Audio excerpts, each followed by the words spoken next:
right? And then you apply that new knowledge.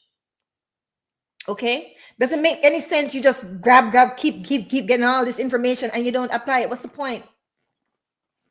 It makes no sense. You have to apply what you know.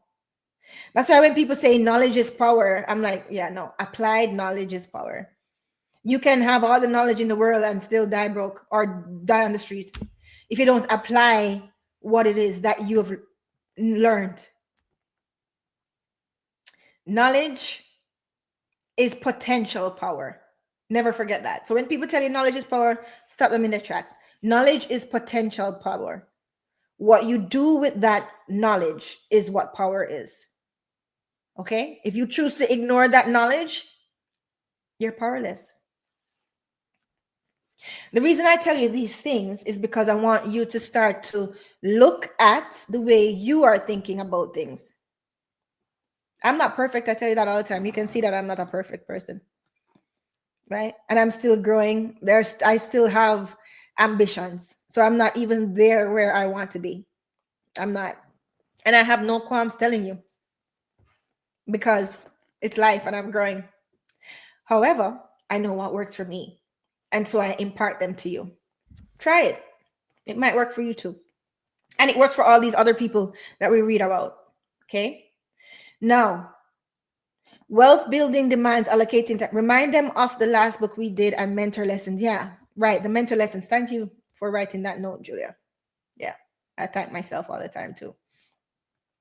The mentor lesson, when she was talking about allocating your energy. Remember, money is an energy, right? So allocating your energy towards your education, learning new things, researching new things.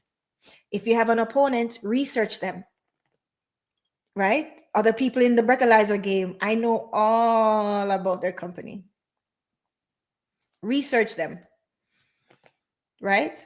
People who might try to, people that are worth the energy, not just, people who are actually worth the energy that could possibly help or hurt you business-wise. Research, be informed, right? But you have to spend your energy wisely on those type of things.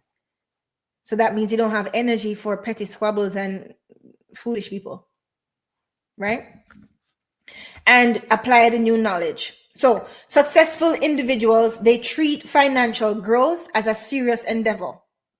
Just like Invest was saying, that is the soldiers he sends out to war. That's a serious endeavor. Men think that way. That's true. And a lot of male entrepreneurs, that's how they see things. And you know what? To be honest and to be real and to be fair, a lot of the verbiage, that's a word. Yes, it is a word. A lot of the verbiage in entrepreneurship, don't forget this. This is a tangent, but a lot of the verbiage in entrepreneurship and in sports are war related. For instance, if you think about it, when you're doing marketing, what are you doing? A marketing campaign. When you're doing sales, what do you have? You have a sales target. Now, it's my belief, as well as a lot of the women entrepreneurs that I talk to, their belief is because business ownership has been largely dominated by men.